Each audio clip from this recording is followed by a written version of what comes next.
Hello guys, welcome back to my channel. कैसे हो आप सब? And myself Pooja and M J R F qualify. तो आज मैं स्टार्ट करने जा रही हूँ रिसर्च यूनिट। आई होप ये एग्ज़ाम के अंदर आपको बहुत हेल्प करेगी। तो हम कंप्लीट जो रिसर्च का सिलेबस दिया हुआ है एग्ज़ाम में वो हम कंप्लीट डिस्कस करेंगे। तो इसका सिलेबस देख लेते हैं फर्स्टली। तो इसमें फर्स्टली आपको दे रखा है research meaning, research type, characteristics, positivism research, post positivism research, approach to research, method of research, experimental, descriptive, historical, qualitative, quantitative, then steps of research, उसके बाद thesis, article writing, format and style differencing, then application of ICT in research और research ethics. ठीक है, तो ये हमारा syllabus है। तो इसके अकॉर्डिंग ही हम सारे जो जो रिसर्च के टॉपिक है वो करेंगे। Okay, let's we start. देखो रिसर्च क्या है, आज हम थोड़ा इंट्रोडक्शन पढ़ेंगे रिसर्च के बारे में। तो रिसर्च क्या है? Research is careful investigation to inquiry specially to search for new fact in any branch of knowledge. मतलब देखो रिसर्च की ज़रूरत कब पड़ती है? जैसे मान लो हमारे पास जो इन्फॉर्मेशन अवेलेबल है, हमें लगता है इसके अंदर कोई जो न्यू फैक्ट है या कुछ कोई और इन्फॉर्मेशन इसमें ऐड होनी चाहिए। ठीक है, तो फिर अगेन क्या करते हैं? रिसर्च करते हैं। तो रिसर्च क्या होती है? Careful investigation inquiry specially to search, नए फैक्ट को सर्च करना। ठीक है, किसी भी फील्ड के अंदर। Is a process of inquiry and investigation, systematic होती है और इससे क्या होते हैं? नॉलेज इंक्रीज होती है। अगर हम रिसर्च है, ठीक है, इसके अगर हम एक एक लेटर को भी पढ़ें तो भी हमारा मीनिंग निकलता है। आर से क्या होगा? Rational way of thinking.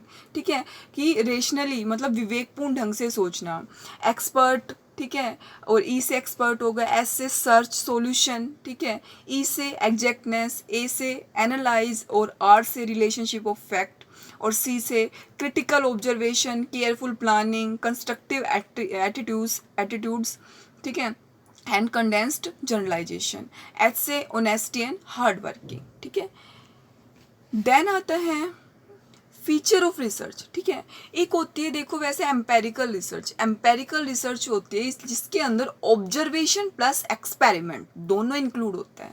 ठीक है, एम्पेरिकल रिसर्च क्या होती है? जिसमें ऑब्जर्वेशन और एक्सपेरिमेंट दोनों के बेस पर जो रिसर्च होती है उसको बोलते हैं एम्पेरिकल रिसर्च। ठीक है, तो फीचर ऑफ रिसर्च में फर्स्टली आता है एम्पेरिकल, ये क्योंकि जो रिसर्च होती है वो ऑब्जर्वेशन और एक्सपेरिमेंट दोनों पर बेस होती है, तो ये एम्पेरिकल। उसके बाद सिस्टमेटिक होता है, यानी जब हम रिसर्च करते हैं तो उसका एक प्रोसीजर देखो, जब हम स्टेप ऑफ रिसर्च भी पढ़ते हैं तो उसका भी एक सीक्वेंस होता है। ठीक है, तो ये सिस्टमेटिक होती है। कंट्रोल्ड, ठीक है, all variable except those data tested experiment upon are की कैप्ट कांस्टेंट। मतलब कंट्रोल्ड वेरिएबल कौन से होते हैं? जिसको हम कंट्रोल कर सकते हैं, यानी जो कांस्टेंट रह सकते हैं। ठीक है, उनको क्या बोलते हैं हम? Controlled variable. Employ hypothesis guide the investigation process, यानी जो इन्वेस्टिगेशन प्रोसेस को क्या करते हैं? गाइड करते हैं। एनालिटिकल, एनालिटिकल क्या होता है? There is a critical analyse of all data used so that there is no error in their interpretation. तो एनालिटिकल का मतलब क्या होता है? क्रिटिकली एनालाइज करना डाटा को, ताकि जो इंटरप्रिटेशन कर रहे हैं ना उसके अंदर किसी टाइप्स की कोई भी एरर ना रहे। ठीक है, ऑब्जेक्टिव, अनबाइस्ड एंड लॉजिकल, यानी जो रिसर्च होती है वो क्या होनी चाहिए? ऑब्जेक्टिव होना चाहिए, अनबाइस्ड मतलब कोई भेदभाव नहीं होना चाहिए। ठीक है, अनबाइस्ड होनी चाहिए, लॉजिकल होनी चाहिए। Employ quantitative and statical method, data are transform into numerical measure and are tested statistically.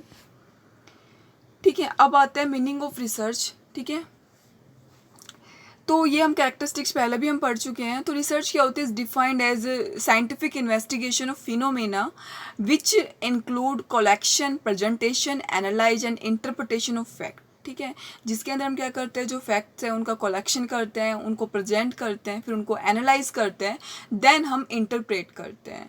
ठीक है, अब कैरेक्टरिस्टिक्स क्या है? एम्पेरिकल बेस पर होती है, लॉजिकल होती है, हम पढ़ चुके हैं। रिसर्च क्या होती है? साइक्लिकल होती है। जैसे एक्शन रिसर्च होती है, प्लान, एक्ट, ऑब्जर्व, रिफ्लेक्ट, फिर रीप्लान, रिएक्ट, री ऑब्जर्व, रिफ्लेक्ट। ठीक है, तो ऐसे ही क्या रहते? चलती रहती है, तो साइक्लिकल होती है। एनालिटिकल होते हैं। रिसर्च क्या होते हैं? Research utilise provide analytical procedure in gathering the data, whether historical, descriptive, experimental and case study. ठीक है, क्रिटिकल होती है, यानी research exhibits careful and precise judgement. ठीक है, उसके बाद क्या होती है? उसके बाद क्या होते हैं मेथड, ठीक है। रिसर्च इज कंडक्टेड इन जो मैथोडिकल मैनर, ठीक है। मैथोडिकल मैनर के अंदर इसको हम प्रेजेंट करते हैं without bias using systematic method and procedure, ठीक है। एक मेथड है उनके अकॉर्डिंग हम क्या करते हैं, रिसर्च है उसको प्रेजेंट करते हैं। रेप्लिकेबिलिटी, रेप्लिकेबिलिटी मतलब क्या होता है, जो रिसर्च डिजाइन एंड जो प्रोसीजर्स हैं आर रेप्लिकेटेड और repeated to enable the researcher to arrive at valid and conclusive result, ठीक है। अब देखो एक रिसर्चर है, गुड रिसर्चर है, उसके अंदर क्या क्या क्वालिटी होनी चाहिए। तो सबसे पहले तो रिसर्च ओरिएंटेड होना चाहिए, फिर एफिशिएंट होना चाहिए, साइंटिफिकली इफ़ेक्टिव होना चाहिए, एक्टिव होना चाहिए, रिसोर्सफुल और क्रिएटिव, ऑनेस्ट, इकोनॉमिकल और रिलीजियस, ठीक है। तो ये सब क्या होते हैं, रिसर्च गुड रिसर्चर्स की क्या होती है, क्वालिटी होती है। अब रिसर्चर के क्या क्या कैरेक्टरिस्टिक्स होती है, हमने रिसर्च की तो कैरेक्टरिस्टिक्स पढ़ ली, अब हम पढ़ते हैं रिसर्चर की। तो इंटेलेक्चुअल क्यूरियोसिटी यानी जो एक researcher undertake a deep thinking and inquiry of things and situation around him, यानी जो रिसर्चर क्या होता है इंटेलेक्चुअल। देखो कई बार इंटेलेक्चुअल वर्ड आता है, इंटेलेक्चुअल क्या होता है, माइंड से रिलेटेड होता है, यानी जो, ठीक है, यानी माइंड से रिलेटेड, जो क्रिएशन से रिलेटेड होता है उसको इंटेलेक्चुअल, ठीक है। इंटेलेक्चुअल प्रॉपर्टी पढ़ते हैं तब आपने इसका मीनिंग देखा होगा। तो रिसर्चर क्या करता है, कोई भी फैक्ट होता है उसके अंदर मतलब क्या करता है, डीप थिंकिंग होनी चाहिए। डीप थिंकिंग मतलब बहुत ज़्यादा गहरे विचार उस किसी भी टॉपिक के ऊपर है। प्रूडेंस, प्रूडेंस क्या होता है कि researcher is careful to conduct his research study at the right time at the right place wisely efficiently and economically, यानी जो रिसर्चर क्या करता है, जो रिसर्च स्टडी है उसको सही समय पर सही प्लेस पर वाइजली, बुद्धिमानी से, एफिशिएंटली कुशलता से, इकोनॉमिकली मतलब कम से कम जो मतलब इकोनॉमिकली कम से कम सेविंग मतलब बचा कर कम से कम पैसों के अंदर वो करता है, ठीक है। हेल्दी क्रिटिसिज्म, तो researcher is always doubtful as to the truthfulness of the result, मतलब हेल्दी, हमेशा जो रिसर्चर क्या करता है, वो researcher is always doubtful as to the truthfulness of the result, मतलब रिसर्चर क्या होता है, हमेशा डाउटफुल ही होता है कि वह जो उसने जो निकाले हैं रिजल्ट है वो सही है नहीं है। इंटेलेक्चुअल ऑनेस्टी, इंटेलेक्चुअल क्रिएटिविटी, ठीक है। तो ये सारे क्या है उसकी, जो रिसर्चर है उसकी कैरेक्टरिस्टिक्स है। तो ये हमने आज थोड़ा सा ही जरा सा इंट्रोडक्शन पढ़ा है रिसर्च के बारे में। इसके बाद हम सारे 1-to-1 टॉपिक है वो डीपली डिस्कस करेंगे, जैसे टाइप्स ऑफ वेरिएबल हो गए, तो जितने भी कांस्टेंट वेरिएबल है, जो भी कांस्टेंट वेरिएबल्स, पॉलीथोमस वेरिएबल्स हैं, ठीक है, इनके बारे में सारे हमें जो है डीपली है वो डिस्कस करेंगे। Okay, thank you. अगर आपको वीडियो अच्छी लगे तो वीडियो को लाइक, शेयर्स, और अगर आप चैनल पर न्यू हैं तो चैनल को सब्सक्राइब जरूर कर देना। Okay, thank you. मिलते हैं नेक्स्ट वीडियो के अंदर।